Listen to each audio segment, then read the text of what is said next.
Très chers amis de la pizza, bien le bonjour! Bienvenue aujourd'hui pour cette nouvelle vidéo où je suis vraiment super content de pouvoir vous proposer une recette de pâte à pizza romaine que l'on va réaliser à la main, sans matériel, sans spécialement on va dire de pétrissage, même si on va pétrir un petit peu mais vous allez voir sans aucune technique, avec une très forte hydratation. Bref, tous les paramètres sont réunis pour que ça se passe mal et que ce soit la catastrophe. Mais comme si ce n'était pas suffisant, eh bien, je vais cuire cette pizza en plaque avec un four que j'ai reçu cette semaine et donc ça va être ma première cuisson de pizza. Vous le savez, sur cette chaîne, ce qu'on aime, c'est le challenge et voir si ça fonctionne ou pas. Donc, ne le prenez pas pour un tuto 100% avec que des choses exactes. Il y aura forcément des petites erreurs ici et là. Mais nous, ce qui nous intéresse surtout, c'est le résultat, le goût, la régalade, bref, qu'on prenne une bonne pizza et qu'on se régale avec et qu'on puisse la manger avec sa famille et ses amis. Allez, trêve de blabla, on va tout de suite passer à la description de la liste des ingrédients. Pour réaliser notre recette, on va donc utiliser 400 g d'une farine double zéro, plutôt forte. Moi ici, j'utilise une farine de Manitoba de la marque Caputo, peu importe la marque après, mais utilisez une farine forte. On va utiliser 320 g d'eau qui sortent du frigo, donc vraiment de l'eau qui est fraîche, qui est froide. À ça, on va ajouter 8 g d'huile d'olive, 10 g de sel et 2,5 g de levure fraîche de boulanger. Avec ces quantités, normalement, on devrait pouvoir arriver à remplir une plaque de 30 par 40. Si vous n'avez pas de plaque en 30 par 40, eh bien vous pouvez utiliser celle qu'il y a dans votre four ménager et on mettra la pâte directement dedans. On commence par prendre notre sel et on va verser l'intégralité du sel dans la farine. Une fois que c'est fait, vous mélangez très grossièrement pour que ce soit mixé. Une fois ceci fait, on met la levure dans l'eau, on dissout la levure dans l'eau et une fois que la levure est bien dissoute, on va y rajouter l'huile d'olive. Continuez toujours à mélanger grossièrement et ensuite vous prenez ce mélange et vous le mettez entièrement dans la farine. Maintenant, ce qu'on veut, c'est mélanger grossièrement comme on le voit ici avec la cuillère. Et le but, ça va être d'absorber toute la farine, qu'on n'ait vraiment plus aucune trace de farine. Et une fois qu'on aura atteint ce résultat-là,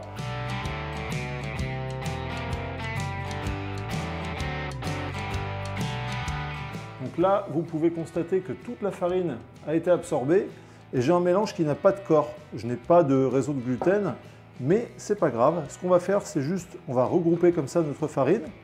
Ensuite, on va la couvrir avec un film plastique et on va mettre ça au frigo pendant 1 heure. Au frigo pendant 1 heure. 1 hour later. On se retrouve après ce premier repos d'1 heure et on va voir un petit peu la tête de notre pâte. Et elle n'a pas trop changé. En revanche, normalement, si tout s'est bien passé, en fait, la structure a dû changer. Donc ce que je vais faire, c'est que je vais me huiler légèrement les mains parce qu'on est quand même sur une pâte qui est fortement hydratée, mains légèrement huilées, et normalement, regardez, si tout s'est bien passé, on a un début de structure qui commence à se faire, un début de réseau de gluten. Donc là, qu'est-ce qu'on va faire? Eh bien, on va faire des rabats. Donc je vais prendre ma pâte et je vais la rabattre sur elle-même, à l'intérieur du bol, de manière grossière comme ça. Voilà. Alors, on essaye, si possible, d'être rapide avec les mains.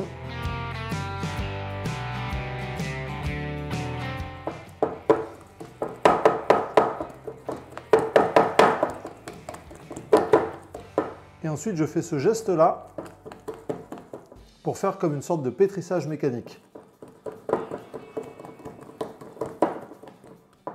Voilà. Je vais m'arrêter là. Je vais recouvrir de nouveau ma pâte avec mon petit film plastique.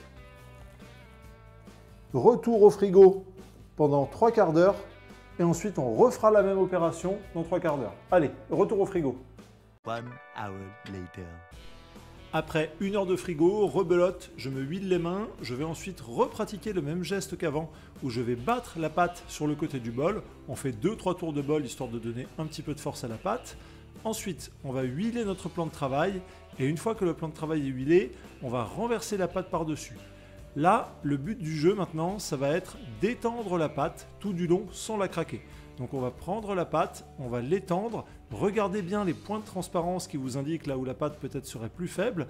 Vous prenez votre temps, vous l'étendez gentiment et ensuite on va la laisser reposer à température ambiante pendant 5 minutes.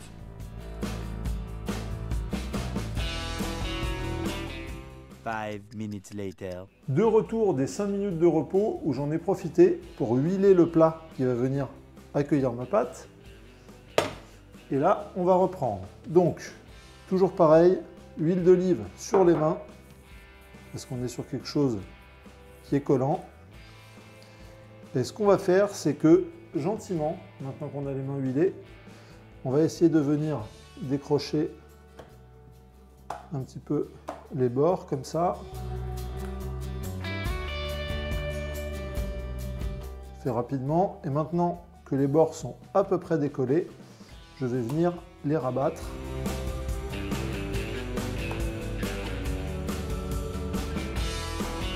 De la sorte, je vais récupérer le reste de pâte qui se trouve autour.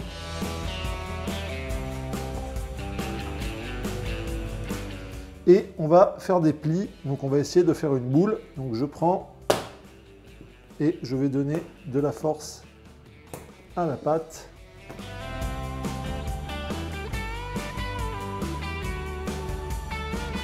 Voilà. Donc comme vous le voyez, on est sur une pâte qui n'est pas évidente à travailler. Je prends mon récipient et là je vais prendre ma boule de pâte. Hop, et la mettre dans le récipient. On va mettre ça à couvert. Repos à température ambiante pendant 1 heure et ensuite au frigo pendant, on va dire, 18 à maximum 34 heures. Comme vous avez pu voir, la pâte manque quand même de force et il va falloir renforcer un petit peu ce réseau de gluten. On va donc, pendant ce temps de repos, au moins 2 fois revenir sur la pâte et faire des plis de renfort pour rajouter de la force à la pâte. Qu'est-ce qui est important de retenir, c'est que peu importe en fait le moment où vous allez choisir de faire ces plis de renfort, espacez-les d'au moins 3 heures pour laisser le temps au réseau de gluten de se construire. Donc là, à ce moment-là de la vidéo, on a notre pâte qui repose à température ambiante pendant 1 heure, ensuite on va la mettre au frigo, et pendant le temps de repos au frigo, au moins 2 fois, on va la sortir et on va faire des plis de renfort directement à l'intérieur de notre récipient. The next day. On se retrouve après une vingtaine d'heures à peu près là, de temps de repos pour notre pâte. Et regardez comme elle a gonflé. Donc j'ai fait 2 séries de rabats espacées de au minimum 3 à 4 heures. Et ça, c'est ce à quoi ressemble notre pâte aujourd'hui. On va faire une dernière session de plis avant de faire un repos à température ambiante et de mettre la pizza sur la plaque. Je vais mettre un tout petit peu d'huile d'olive sur mon plan de travail. Je vais renverser ma pâte. Impeccable. Je me huile toujours bien les mains parce qu'on est sur une pâte qui est bien hydratée. Donc on va éviter que ça nous colle aux doigts le plus possible. Et je vais faire une toute dernière série de rabats. Regardez-moi cette merveille, des belles bulles de partout. On voit la structure là du réseau de gluten. Vraiment super. Et on est sur une très haute hydratation. Allez, on va prendre... Ah, ça fait super plaisir. Regardez-moi ça, c'est plein d'air. Voilà.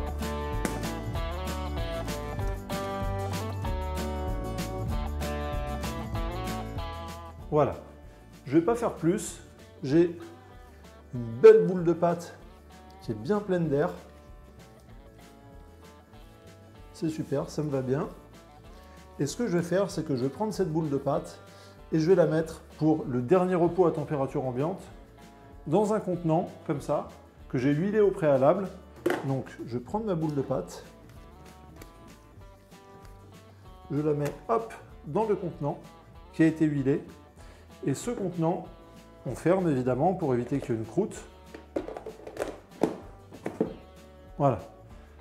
Va reposer à température ambiante pendant on va dire 2 à 3 heures en fonction de la température que vous avez chez vous. Le but, c'est que la pâte double de volume, donc qu'elle soit quasiment au niveau du couvercle.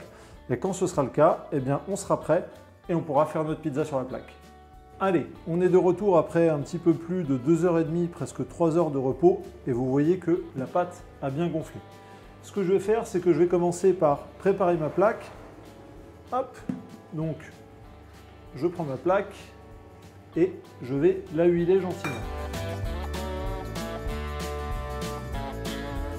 Si vous n'avez pas de plaque comme ça, vous pouvez utiliser directement le lèche-frite de votre four et étaler la pizza dans le lèche-frite du four. Ça le fait aussi. Ça met juste un petit peu plus longtemps à cuire. Vous n'aurez pas exactement les mêmes résultats. Le mieux, c'est quand même d'avoir une plaque et un four un petit peu qui soit dédié. Mais le lèche-frite du four peut tout à fait vous permettre de vous en sortir. On va prendre de la semoule de blé dur fine et on va verser la semoule de blé dur fine vraiment en abondance sur la table. Vous ne devez pas lésiner, là c'est pas le moment d'économiser, de toute façon après vous la récupérez, hein. Elle ne part pas à la poubelle, elle n'est pas jetée, mais vous devez vraiment à ce moment-là avoir un lit complet de semoule de blé dur fine sur la table. On prend notre pâte qui est ici et on va la retourner sur notre lit de semoule de blé dur fine. Alors il va falloir être plutôt rapide, 1, 2, 3. Hop, voilà, et voilà. Et on n'hésite pas, on saupoudre le dessus, vraiment comme ça, abondamment. Et maintenant, le but du jeu, ça va être de donner forme à notre pizza. Donc pour ce faire, on va rentrer avec les mains et on va d'abord partir sur les côtés. On écrase comme ça gentiment et ensuite on revient vers le centre. Vous voyez, comme ça. Donc maintenant, ce que je vais faire, c'est que je vais prendre ma pâte et je vais la retourner pour faire la même chose de l'autre côté.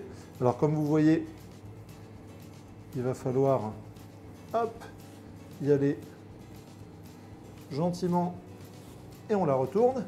Je la resserre un tout petit peu parce qu'elle est déjà bien élargie. Et là, je refais la même opération. Donc je pars, j'écrase les côtés et ensuite je reviens sur le centre. Vous voyez, je n'ai pas besoin de faire plus, elle est déjà quasiment étalée. Si je prends la taille de ma plaque, vous voyez, elle fait quasiment déjà la taille de ma plaque. Donc, maintenant, ça va être l'étape, on va dire, qui va demander un petit peu de manualité, à savoir de verser notre pâte à pizza dans la plaque. Ma pâte à pizza, je vais la transférer gentiment comme ça sur mon bras. Je maintiens, je secoue un petit peu pour enlever la semoule de blé dur fine. Et maintenant, le but du jeu, ça va être d'étaler ma pizza gentiment aux quatre côtés de la plaque.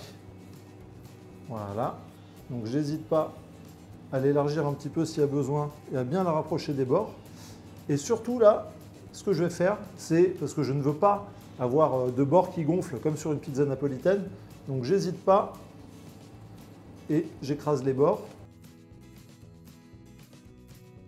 Et là, ma pizza est prête. Ma sauce tomate est prête. Je la dispose sur ma pizza. Et ensuite, je vais l'étaler vraiment gentiment avec les mains, comme ça, par une caresse. Donc je n'appuie pas, hein, parce qu'on va essayer de garder l'air dans notre pizza. Et comme ça, par une caresse, on va distribuer la sauce tomate sur toute la surface de notre pizza. Je mets ensuite de l'huile d'olive. Et on peut partir en cuisson. Maintenant que la pizza est sur la plaque ou alors sur le lèche-frite du four, vous allez mettre votre four à fond, température maximum, et vous allez enfourner sur le bas de votre four. Cette première cuisson, juste avec la sauce tomate, va durer en moyenne, on va dire, entre 6 et 10 minutes, selon la puissance et la température que peut atteindre votre four. On va ensuite sortir la pizza et bien contrôler le dessous, pour vérifier si le dessous est cuit ou pas. Et quand le dessous commencera à être à peu près doré, dans ce cas-là, on va ressortir la pizza, on va mettre la mozz par-dessus, et ensuite on va enfourner la pizza sur le dessus de notre four en mode grill et on va attendre que la mozzarella fonde pendant les 2, peut-être 3 dernières minutes. et c'est ce qui va permettre de terminer la cuisson de la pizza. Donc, vous l'avez compris, les temps de cuisson ne sont pas une science exacte, ça va dépendre beaucoup de votre four et de la puissance qu'il a. Surtout, faites votre cuisson en 2 temps, contrôlez à chaque fois, et normalement, ça devrait bien se passer. Je vous présente le Efeuno P134H, qui est un tout nouveau four qui est arrivé à la maison. Et c'est un four que vous avez peut-être déjà vu ou aperçu sur l'excellente chaîne YouTube de Professeur Pizza. Ce four, la particularité, c'est qu'en fait, on peut régler aussi bien la résistance du haut que la sole en bas, et ça nous permet vraiment de faire plein de choses intéressantes. Donc c'est parfait pour faire de la pizza en plaque, on peut aussi faire de la pizza napolitaine, on peut aussi faire du pain, et de toute façon, je ferai une vidéo de test dédiée pour vous montrer ce tout nouveau modèle. Au total, il m'aura fallu environ 10-11 minutes pour arriver au bout de ce premier temps de cuisson et pour avoir un dessous de pizza qui soit bien doré comme je l'expliquais auparavant. C'est ce qu'on va voir tout de suite dans les images qui suivent. Voilà, là on est pas mal. Là, on est vraiment pas mal. Le dessous de ma pizza est quasiment cuit, donc je vais rajouter ma mozzarella. Je m'affaire à rajouter de la mozzarella. Pour info, c'est de la fior di latte, de la fleur de lait. Et ensuite, ça repart au four. Et vous allez voir, je vais augmenter un petit peu la résistance au-dessus. Donc si on était dans le four ménager, c'est le mode grill. Et je baisse la chaleur d'en dessous parce que j'en ai plus besoin. Ma pizza est quasiment cuite.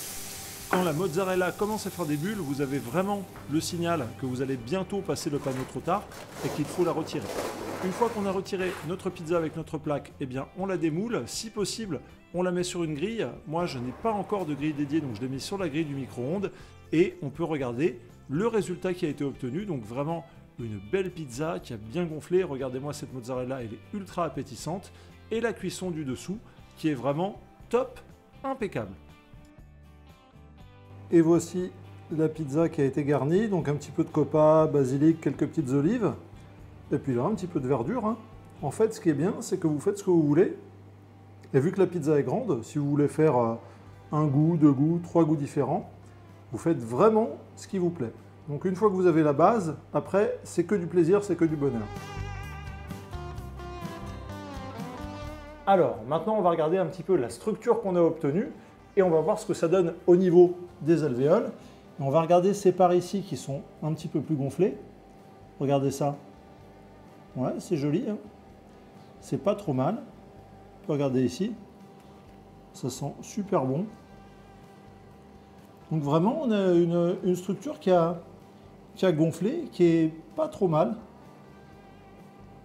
Une belle cuisson en dessous, peut-être un petit peu trop cuite là. Ah non, parfait. Vraiment, on est bien. Donc on a quelque chose de globalement plutôt réussi. Je pense qu'il est possible toujours de faire mieux, mais déjà voilà. On a une belle structure qui est quand même alvéolée et qui donne envie. Bon, maintenant vous le savez, vous êtes habitués, hein. Il faut bien se sacrifier et on va voir ce que ça donne. Les amis, bon appétit. Oh la vache, ça croustille. Hein.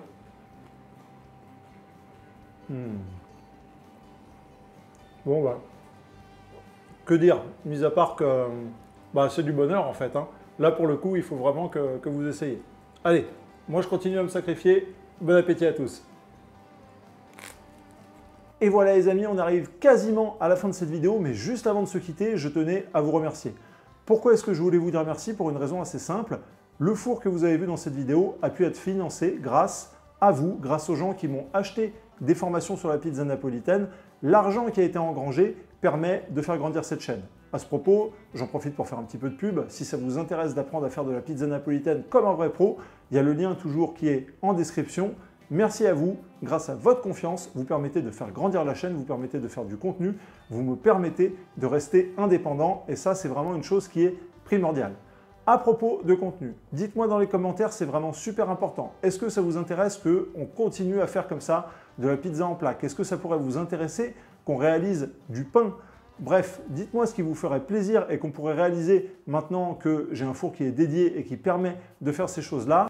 Également, n'oubliez pas de mettre un petit pouce bleu, ça permet toujours de favoriser l'algorithme de YouTube. Abonnez-vous pour faire grandir cette chaîne, c'est grâce à vous que je peux produire ce type de contenu, c'est grâce à vous que je peux continuer à être le plus indépendant possible et c'est grâce à vous qu'on va continuer à se régaler. Allez les amis, portez-vous bien, faites de belles pizzas et on se retrouve tout bientôt. Ciao!